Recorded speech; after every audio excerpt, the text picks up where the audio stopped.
So developing school and community as a learning resource का part 2 लेकर हम आप सभी के साथ में हैं। अगर अभी तक आपने इसका पार्ट 1 नहीं देखा है तो प्लीज ऊपर आई बटन क्लिक करके देखिए। चलिए स्टार्ट करते हैं। मोस्ट इंपॉर्टेंट थिंग, कितने एग्जाम्स में ना जाने क्वेश्चन आ चुका है कि भाई बाला क्या है, बाला की फुल फॉर्म क्या है। तो बाला की फुल फॉर्म है building as learning aid. KVS के अंदर हम बात करें, डीओई के स्कूल्स के अंदर बात करें, या फिर हम एमसीडी के स्कूल्स के अंदर बात करें, सबके अंदर ये इस प्रोजेक्ट को इंप्लीमेंट किया जा चुका है। अब ये आप समझ लीजिए क्या है, कैसे है और कहाँ यूज होता है, सब देखते हैं आप लोग। जब भी किसी भी स्कूल में जा रहे हैं तो आप इन चीजों को देख रहे हैं। So BaLA is a way to holistically plan and use the school infrastructure. ध्यान से समझ लीजिए स्कूल को, school infrastructure. It incorporates the ideas of activity based learning. यहां भी जो बाला की बात की गई है, एक्टिविटी बेस्ड लर्निंग के लिए बात की है। Child friendliness and inclusive education for children with special needs. Children with special needs, CWSN, इसकी भी कई बार फुल फॉर्म पूछ ली जाती है। At the core it assumes that the architecture of school can be a resource for the teaching learning process. अभी तक की जो बात थी, स्कूल की टीचर को रिसोर्स माना जाता था, बुक्स को रिसोर्स माना जाता था, क्लासरूम को रिसोर्स माना, बट नया कंसेप्ट ये निकल कर आया कि भाई बिल्डिंग जो कि बहुत ज्यादा एक्सपेंसिव चीज है, सबसे ज्यादा, इसको किस तरीके से हम रिसोर्स के रूप में यूज करें।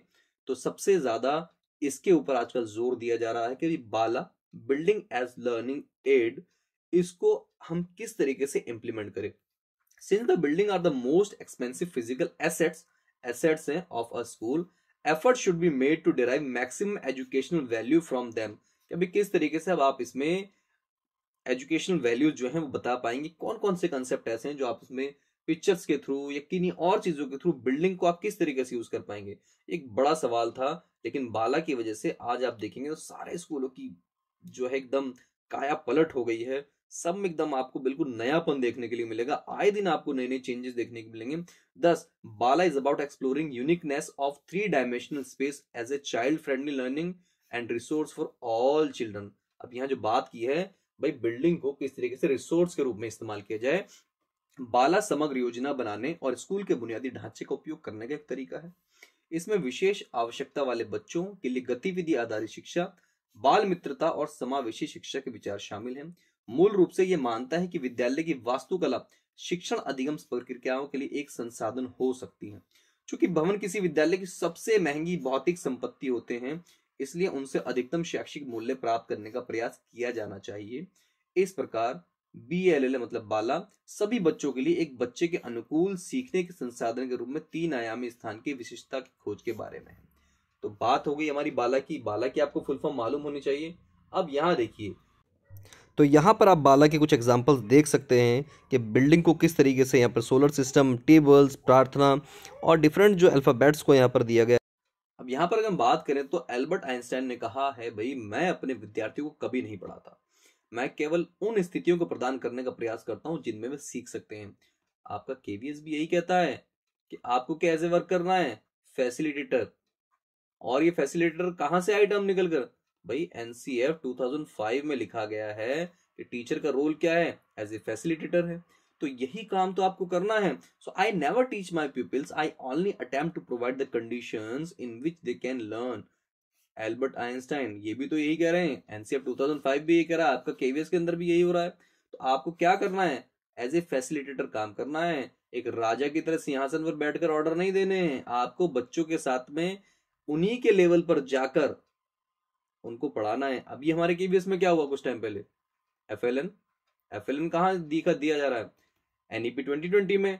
उससे पहले क्या हुआ हमारे साथ, टॉय बेस्ड लर्निंग में टॉयज को किस तरीके से यूज कर रहा है, बच्चों को खेल में पढ़ाना है। आपको प्लेवे मेथड यूज करना है, बच्चों के साथ में जुड़ना है।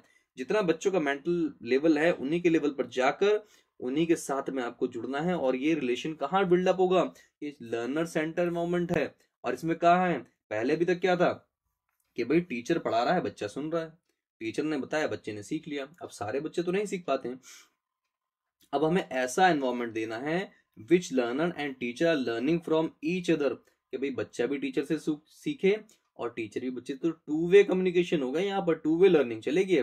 लर्नर सेंटर्ड और learner oriented environment proposes a global shift away from instruction that is fundamentally teacher centred. अब टीचर सेंटर्ड से शिफ्ट होकर कहां पर आ गई है बारी हमारी लर्नर सेंटर्ड में। और लर्नर सेंटर्ड में हमें ये ग्लोबली शिफ्ट है, ये अभी सिर्फ इंडिया में नहीं चल रहा है, ये सभी जगह ऑल ओवर वर्ल्ड ये सारी चीजें कुछ जगहों पर पहले हैं, इन चीजों को हम वहां से लेकर अब इंप्लीमेंट कर रहे हैं।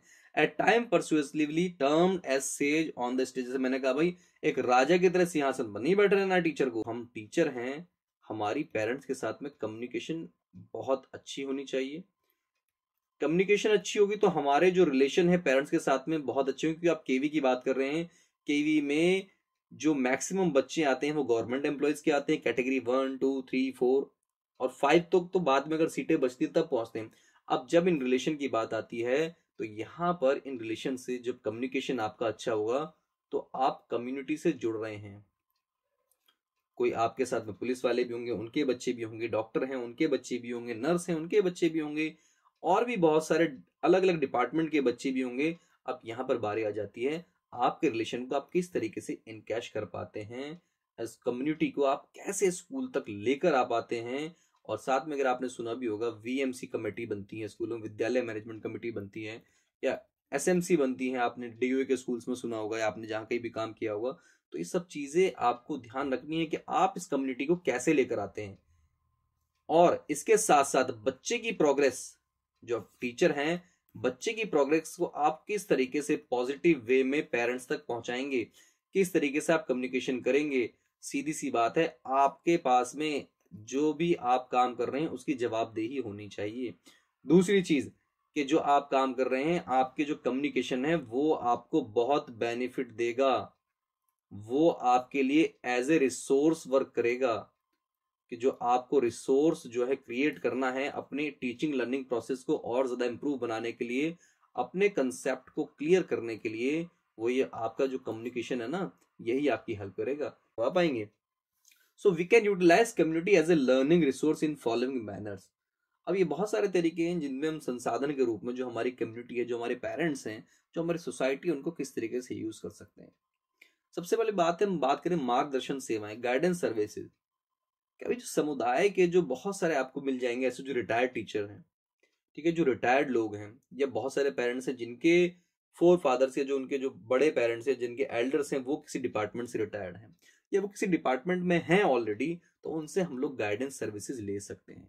समुदाय के सदस्य विद्यार्थियों को निर्देशन दे सकते हैं, मार्गदर्शन कर सकते हैं, उन्हें बता सकते हैं कि भाई आपको सोसाइटी में एज ए एक्टिव मेंबर आपको किस तरीके से पार्टिसिपेट करना है, कैसे रहना है। इसके साथ साथ अब बात करें तो लेक्चर ऑफ गेस्ट, तो विभिन्न क्षेत्रों में जो विशेषज्ञ व्यक्ति हैं उनका व्याख्यान करा सकते हैं। फायर ब्रिगेड वाले हैं, फायर सर्विसेज वाले हैं, डॉक्टर हैं, ठीक है, गणितज्ञ हैं, कोई सामाजिक कार्यकर्ता है, सोशल रिफॉर्मिस्ट है, कोई खिलाड़ी है, स्पोर्ट्स पर्सन है, उनको बुलाया जा सकता है, उनका लेक्चर कराया जाता है, जिनसे बच्चों को बहुत ज्यादा मोटिवेशन मिलेगा। इसके साथ साथ आप कम्युनिटी पार्टिसिपेशन करा सकते हैं, उससे जुड़े होंगे। बहुत सारी एनजीओ ऐसी हैं जो कि क्लीनलीनेस के ऊपर काम करते हैं, चाइल्ड हेल्थ के ऊपर काम करती हैं, एजुकेशन के बारे ऊपर काम करती हैं। उनके साथ मिलकर आप एनएसएस कैंप वगैरह लगा सकते हैं, कोई कैंप लगा लीजिए, ठीक है, और उसके साथ कोई स्वच्छता कैंप लगा लीजिए, कोई हेल्थ कैंप लगवा लीजिए। इनसे बच्चों को एक अलग मोटिवेशन मिलता है कि भाई हाँ हमारे स्कूल में ये काम हो रहा है। इंस्ट्रक्शनल कनेक्शन, अभी इंस्ट्रक्शन कनेक्शन क्या है भाई, टीचर जो हैं वो क्लियर कट इंस्ट्रक्शन दें, पर्पसफुल रिलेशन बिल्डअप करें कि जो उनका कंटेंट है उनको किस तरीके से आपको फुलफिल करना है। कई बार आप भी देखते होंगे, आपको पहले याद हो भाई आपको एक रिपोर्ट मिलती थी, एक कार्ड मिलता था स्कूल से कि भाई डेंगू का इसमें आप लेकर आइए, क्या डेटा भर के लाएंगे, आपने कहाँ कहाँ चेक किया, कितना किया। ईमानदारी से बताइएगा कि बहुत ही कम लोग होंगे जिन्होंने क्लियर कट उसको सही तरीके से भरा होगा। सब लोग उसको एक दिन में भर के प्रॉपर करके लेकर जाते हैं। तो आपको इंस्ट्रक्शंस ऐसे देने हैं कि भाई बच्चा उन चीजों को मेहनत से बाकायदा फॉलो अप करके अच्छे से करे। अब पुस्तकालय, जहां भी हम लोग रहते हैं बहुत सारी जगह हमें लाइब्रेरीज, हमारी पब्लिक लाइब्रेरीज हैं जो कि फ्री ऑफ कॉस्ट हैं, जिनको आप यूज करवा सकते हैं। तो ये बच्चों के पेरेंट्स को रिकमेंड कर सकते हैं कि एटलीस्ट पेरेंट्स बच्चों को वहां पर लेकर जाएं। बच्चा वहां जाएगा तो बहुत सारी चीजें सीखेगा। बहुत सारी कम्युनिटी लाइब्रेरीज होती है, वहां जाकर बच्चा सीखेगा। इसके बाद में संग्रहालय और ऐतिहासिक स्थल, इनकी आपको विजिट जरूर करवानी चाहिए, स्कूल के थ्रू या पेरेंट्स के थ्रू, जो भी आप करवा सकते हैं। ये चीजें बहुत ज्यादा जरूरी है। अब यहाँ पर आप कुछ चीजें और जान लेते हैं कि अक्सर ये पाया जाता है कि जब स्कूल दोस्ताना और परिवार के सदस्यों का स्वागत करते हैं तो सफल साझेदारी कार्यक्रम तैयार करना आसान होता है। बहुत सारे, मैंने भी आपको जैसे पहले बताया कि अभी अगर हमारे रिलेशन बहुत अच्छे होंगे, पेरेंट्स की रीच हम तक होगी, तो एक बहुत सक्सेसफुल पार्टनरशिप निकल कर आती है। और एक सक्सेसफुल पार्टनरशिप जब निकल कर आती है ना, तो डिफरेंट जो प्रोग्राम्स होते हैं ना, तो उनके लिए बहुत बेनिफिशियल रहती है। तो school can create a family friendly environment by using the following strategies. Develop a parent और family centre within the school. School के भीतर माता पिता या परिवार केंद्र विकसित करें। भाई ऐसे केंद्र बनाएं, कुछ टीचर्स की इस तरह से ड्यूटी लगे या कुछ इस तरह के चीजें रहें कि भाई माता पिता जो परिवार केंद्र जो हम बनाएं, वहां पर पेरेंट्स आकर इजीली अपनी बात को रख पाए। माता पिता परिवार के साथ लगातार प्रासंगिक और उपयोगकर्ता के साथ अनुकूल संचार करें। संचार की बात करें हम, तो उनके साथ हमारा जो कम्युनिकेशन है वो प्रॉपर होना चाहिए, हर चीज को लेकर। बच्चे की प्रोग्रेस को ही लेकर नहीं, बच्चे की हेल्थ को लेकर भी। अगर आपको कुछ लगता है इशू हेल्थ को लेकर भी नहीं लगता आपको, तो बच्चे की प्रोग्रेस चाहे वो पॉजिटिव हो नेगेटिव हो, बच्चे की जो कहाँ कहाँ आप इंप्रूवमेंट की आवश्यकता है वो आप बच्चों के पेरेंट्स को जरूर बताएं, उनसे जरूर बात कीजिए। स्कूल के बाद के कुछ अच्छे कार्यक्रमों की योजना बनाए जिसमें माता पिता और सामुदायिक संगठन शामिल हो। कुछ ऐसे प्रोग्राम्स क्रिएट कीजिए, plan some good after school program. जैसे केवीएस के अंदर क्या कौन सी चीजें रहती हैं? ग्रैंड पेरेंट्स डे बहुत अच्छा होता है। मैं कहता हूँ ये सभी जगह सभी स्कूल्स में होना चाहिए। और जब ग्रैंड पेरेंट्स डे में जब दादा दादी स्कूल में आते हैं ना, तो एक अलग ही माहौल होता है। और उनमें से जब दादा दादी आकर अपने एक्सपीरियंसेस शेयर करते हैं ना, तो जो बच्चे साथ में आते हैं उन पर बहुत अच्छा इम्पैक्ट पड़ता है इस चीज का। Community lunch. कम्युनिटी लंच में क्या होता है कि सारे बच्चे अपने घर से खाना लाते हैं, उसके बाद में वो चीजें शेयर करते हैं, बच्चे ही इस लंच को ऑर्गेनाइज करते हैं। टीचर सिर्फ वहां पर उनको मॉनिटर करता है, बच्चे किस तरीके से प्लेटिंग कर रहे हैं, किस तरीके से सर्विंग कर रहे हैं, सब यहाँ पर होता है कम्युनिटी लंच के अंदर। शिक्षक और परिवारों के लिए सामाजिक गतिविधियों का आयोजन करें। अभिभावक शिक्षक शिक्षा और परिवार साक्षरता कार्यक्रमों की व्यवस्था। कई क्वेश्चंस ले लेते हैं यहाँ पर। What is the primary reason to advocate for collaboration between school and families? School और परिवारों के बीच सहयोग की वकालत करने का प्राथमिक कारण क्या है? To stop corruption in the school. School में भ्रष्टाचार को रोकने के लिए। So that teachers also perform their jobs more meticulously under the supervision of the parent. शिक्षक भी माता पिता की देखरेख में अपना काम अधिक सावधानी से करें। So that parents keep a watch on teachers attendance. अभिभावक शिक्षकों की उपस्थिति पर नजर रखें। Such collaboration facilitates children's learning at the school. इस तरह के सहयोग से बच्चों के स्कूल में सीखने में आसानी होती है। तो D is the correct answer. कभी ऐसा कोलैबोरेशन जो होता है बिटवीन स्कूल एंड फैमिलीज, जो हमारी कम्युनिटी के साथ जो जुड़ाव होता है, इससे क्या होता है? इससे बच्चों की जो लर्निंग है वो बेटर होती है। नेक्स्ट क्वेश्चन लेते हैं। Teacher is following good communication practice if the teacher. शिक्षक एक अच्छे संचार अभ्यास का पालन कर रहा है यदि शिक्षक चयनित माता पिता से बात करता है और उनसे संवाद करता है। Talk to and communicates to selected parents. सिर्फ जो सिलेक्टेड जो अच्छे बच्चों के पेरेंट्स हैं उनसे बात करता है, जो वीक बच्चे हैं उनसे बात करता है। Acknowledge the note from the parents and does not facilitate further communication.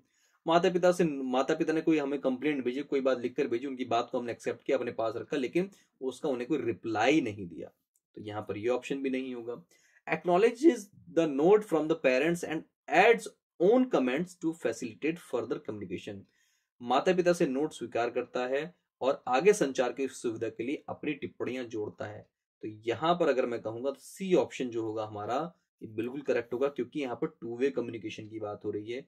Parents ने कुछ लिखकर भेजा, आपने उसका रिप्लाई दिया, पेरेंट्स ने कुछ भेजा, आपने उसका रिप्लाई दिया, तो यहाँ पर कम्युनिकेशन ब्रेक नहीं हो रहा है, कंटिन्यूअसली चल रहा है। Acknowledge the note from the parents but block further communication. ये भी नहीं होगा। माता पिता से नोट स्वीकार करता है लेकिन आगे के संचार को अवरुद्ध करता है।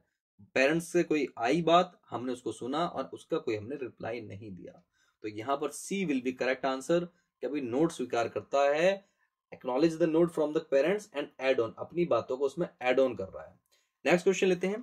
There are many ways to develop stronger bond between schools and families, which of the following is most required for this purpose. Important question है ये कि स्कूल और परिवारों के बीच मजबूत बंधन विकसित करने के लिए कई तरीके हैं। इस उद्देश्य के लिए निम्नलिखित में से किसकी सबसे अधिक आवश्यकता है? कौन सा ऐसा है जो भैया सबसे ज्यादा जरूरी है? Teachers send only good reports of children to their parents. क्या सिर्फ अच्छी अच्छी बातें टीचर जो है पेरेंट्स को बताए? There is a continuous communication between both on all the aspects of children learning and development, के सभी एस्पेक्ट्स पर हमारी जो टीचर्स और पेरेंट्स की है कंटिन्यूस कम्युनिकेशन होना चाहिए, बिल्कुल होना चाहिए। May be this option will be the right. B, parents make good dishes and share with the teacher, parents बहुत अच्छा अच्छा खाना बनाते हैं और आपके लिए भी भेजते हैं, तो भाई ये भी नहीं होगा, पहला भी नहीं है। Awards are given to parents if they have good relation with the teacher, भाई पेरेंट्स को अवार्ड देना चाहिए अगर उनका रिलेशन जो है टीचरों के साथ बहुत अच्छा है, तो ये भी आपका ऑप्शन गलत है। शिक्षक बच्चों की अच्छी रिपोर्ट ही भेजते हैं सिर्फ, बच्चों के सीखने और विकास के सभी पहलुओं पर दोनों के बीच लगातार संवाद होता रहता है। मैंने पहले भी कहा, जब बात आएगी तो टू वे कम्युनिकेशन बहुत ज्यादा जरूरी है। माता पिता अच्छे व्यंजन बनाते हैं और शिक्षकों के साथ साझा करते हैं, शिक्षक के साथ अच्छे संबंध होने पर माता पिता को पुरस्कार दिया जाता है। तो option B will be right answer here, कि यहां पर ऑप्शन बी जो है हमारा करेक्ट है। नेक्स्ट हम देखते हैं, which of the following is a good practice by the teacher to send regular updates to parents, कौन सा तरीका जो सबसे अच्छा होगा कि एक रेगुलर नियमित जो है अपडेट भेजने के लिए शिक्षक का कौन सा प्रैक्टिस होगी। Pin up the note on child's uniform, बच्चे की वर्दी पर नोट का पिन अप करें, कभी नहीं, नेवर नेवर डू इट, कभी नहीं करना है। डायरी नोट, बच्चे के बैग में पत्र रखें, बच्चे को मौखिक रूप से बताएं। तो आपके लिए जो सबसे बढ़िया बात क्या होगी, डायरी, जो बच्चे की डायरी है उसके अंदर नोट डाल के दें। तो यहां पर क्या होगा, आपका बी जो होगा वो आपका राइट आंसर। बच्चे के बैग में आपने पत्र रखा, पत्र कहीं गुम हो सकता है, कहीं और जा सकता है, तो इसलिए सी भी नहीं होगा, मौखिक रूप से बताना भी नहीं होगा, तो यहां पर बी जो होगा आपका राइट आंसर होगा।